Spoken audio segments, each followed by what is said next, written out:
মুন্সিগঞ্জে আগুন, শ্রীনগরে দলিল লেখকদের দোকানে আগুন 2 ঘন্টায় নিয়ন্ত্রণে। মুন্সিগঞ্জের শ্রীনগর উপজেলা সাব রেজিস্ট্রেশন অফিস সংলগ্ন দলিল লেখকদের দোকানের আগুন ফায়ার সার্ভিসের 4টি ইউনিটের চেষ্টায় 2 ঘন্টায় নিয়ন্ত্রণে এসেছে। শনিবার রাত 2টায় আগুন লাগে। এতে দলিল লেখকদের 20টি দোকান আগুনে পুড়ে ছাই হয়ে যায়। শ্রীনগর ফায়ার সার্ভিসের স্টেশন অফিসার দেওয়ান আজাদ জানান, আগুন লাগার সংবাদ পেয়ে ঘটনাস্থলে প্রথমে 2টি ইউনিট আসে, পরে আরও 2 ইউনিট যোগ দেয়। কী পরিমাণ ক্ষয়ক্ষতি হয়েছে তা পরে জানানো হবে। দর্শক, আগুনের সর্বশেষ অবস্থা জানাতে এই মুহূর্তে শ্রীনগর থেকে যুক্ত হচ্ছেন সহকর্মী শাহ আলম ইসলাম নিতুল। যুক্ত হচ্ছি তার সঙ্গে। নিতুল, আগুন লাগার সর্বশেষ কি খবর আছে আপনার কাছে? আর কোনো হতাহত আছে কিনা? ক্ষয়ক্ষতির পরিমাণ কেমন দেখছেন? আগুনের কারণ সম্পর্কে কোনো কিছু জানতে পেরেছেন কিনা? কি তথ্য আছে এই মুহূর্তে আপনার কাছে জানাবেন?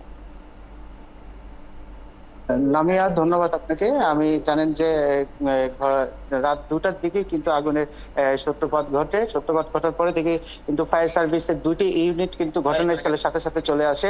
এরপরে কিন্তু আরো বিভিন্ন স্টেশন থেকে আরো 2টি ইউনিট যোগ দেয়। প্রায় 2 ঘন্টা চেষ্টা কিন্তু আগুন নিয়ন্ত্রণে আসে। আপনি আমার পিছনের অংশ যদি দেখতে পারে যে আগুনের কতটা ভয়াবহতা থাকলে যে একদম প্রায় 20টি দোকান প্রায় আগুনে পুড়ে ছাই হয়ে গেছে।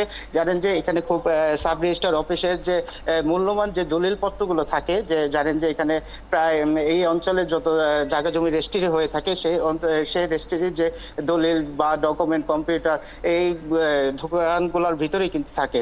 এবং এখান থেকে কিন্তু আমরা এসে যা দেখতে পেয়েছি যে একদম কোনো অংশই কিন্তু বাকি নেই এবং সব কিন্তু এখানে আগুনে পুড়ে কিন্তু একদম ছাই হয়ে গেছে। এই পর্যন্ত আমরা যতটুকু জানতে পেরেছি প্রায় 20টির মতন দোকান আগুনে পুড়ে গেছে এবং এর পাশে কিন্তু সাব রেজিস্ট্রার অফিস রয়েছে এবং তার কিন্তু সামনের যে অংশটি রয়েছে সেটিও কিন্তু আগুনে ক্ষতিগ্রস্ত হয়েছে। আর আরেকটু বিষয় জানিয়ে রাখি যে ঘটনা ঘটার পর থেকে কিন্তু যেখানে এখানকার ফায়ার সার্ভিস এবং স্থানীয় লোকেরা কিন্তু আগুন নিয়ন্ত্রণের প্রায় পাশে পুকুর থেকে কিন্তু পানি দিয়ে আগুন নিয়ন্ত্রণের চেষ্টা করে। প্রায় এতে কিন্তু 2 ঘন্টা সময় লাগে। আর ফায়ার সার্ভিসের পক্ষ থেকে দেওয়ান আজাদের সাথে আমার কথা হয়েছে। তিনি আমাদেরকে যতটুকু জানিয়েছেন যে তারা ইতিমধ্যে কি পরিমাণ ক্ষতি হয়েছে তাদের জন্য অনুসন্ধানী একটি তদন্ত কমিটি করেছে তারা, এবং তথ্য সংগ্রহ করে এবং তারা বেলা বাড়ার পরে কিন্তু সকলের সাথে কথা বলে কিন্তু এখানে যে রয়েছে আপনার যে তাদের যারা দোকানদার রয়েছে কি পরিমাণ তাদের মালামাল ছিল এবং কি পরিমাণ সরঞ্জাম ক্ষতিগ্রস্ত হয়েছে, এরপরে কিন্তু তারা এই সব কিছু সংগ্রহ করে কিন্তু আমাদের কাছে জানিয়েবে।